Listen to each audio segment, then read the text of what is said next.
ও বৌমা বৌমা, তুমি এখনো সেই উঠোন ঝাড়িতেছ? এক উঠোন ঝাড়িতে যদি তোমার এত সময় লাগে তাহলে আর কাজ কখন করবা? ধরো এই কাপড় চোপড় গুলো কাছে নিয়ে আসো। ও মা, এ তো ধোয়া কাপড় চোপড়, আমি তো কালকেই ধুয়ে দিলাম। এক কাপড় চোপড় আর কয়বার ধোবো? না না, এক কাপড় চোপড় ময়লা, এক কাপড় চোপড় তুমি আবার দিয়ে নিয়ে আসো। এ ময়লা কাপড় আমি পারবো না। আচ্ছা ঠিক আছে মা। যাও তাড়াতাড়ি দিয়ে নিয়ে এসো, ঝটপট কাজ করবা, আরো কাজ আছে। এখনো ঘরের কাজ সব ফেলানো, এখনো দাঁড়িয়ে রয়েছো কেন? তাড়াতাড়ি যে কাপড় চোপড় দাও। ঠিক আছে যাচ্ছি। আজকে যদি নিজের মেয়ে হতাম তাহলে এমন নির্যাতন করতো না। ঘরে মেয়ে বলে সারাদিন কাজ করাই, একটুও বিশ্রাম নিতে দেয় না। আজ কয়দিন ধরে বলতেছি আমার জামা প্যান্ট গুলো কাইছি দিতি। জামা প্যান্ট গুলো যে ময়লাই আছে তাই এদের চোখেই পড়ে না।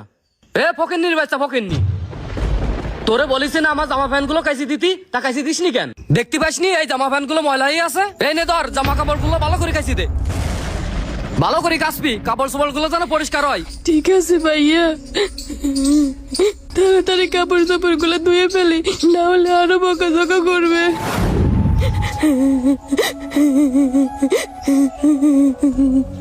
ও বৌমা, তুমি এখনো সে কাপড় নিয়ে পড়ি রয়েছ? তাহলে বাড়ির আর কাজ কখন করবা? বেলা তো চলে গেল। আম্মা, এতগুলা কাপড় চোপড় কাচলাম, সময় তো একটু লাগবেই। এই বান্দির বাচ্চা, একটা কাজ নিয়ে যদি সারাদিন পড়ে থাকিস, রান্না বাড়া কখন করবি? ও মা গো!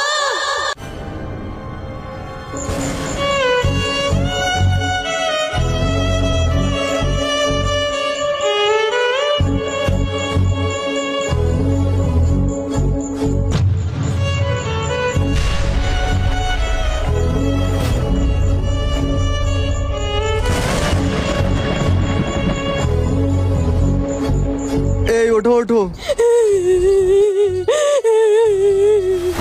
কি ব্যাপার বাজান, তোর এই অবস্থা কেন? বিদেশে দুর্ঘটনায় আজের এই অবস্থা। তাও ও তো এখন আর কাজ করতে পারবে না। ওর হাত পা ভেঙে ও পুরো পরুটে হয়ে গেছে, তাই বস ওরে বাড়ি পাঠিয়ে দিয়েছে। এখন চিকিৎসার জন্য ওর অনেক টাকা পয়সার প্রয়োজন, আপনারা ওরে চিকিৎসা করান। হাই হাই হাই, বিদেশে যাইয়ে হাত পা ভেঙে নিয়ে চলিয়ে আইছে, এখন ওরা খাতে দেবে কিটা? এ সংসারটা কিভাবে চলবে? এ মা, কি হয়েছে? কি কার সাথে কথা করছো? তোর ভাই ওই দেখ কি অবস্থা করে নিয়ে বাড়ি আইছে। তাই তোরে এর এ অবস্থা কি করে হইলো? বিদেশেতে অ্যাক্সিডেন্ট করে বাড়ি চাইলে আইছে। ওই অ্যাক্সিডেন্ট করিস তা বাড়ি আইস কি এত্তি? বিদেশে থাকি ও তো চিকিৎসা নিতে পারতো। এ হাত পা খোড়া করে নিয়ে বাড়ি আইস কি এত্তি? বিদেশে যাই হইলো মানুষ টাকার বস্তা আনতি, আর এ আইস হাত পা ভেঙ্গি।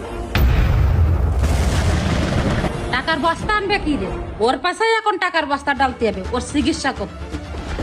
ও মা, ও ভাই, তোমরা কি কথা বলতেছো?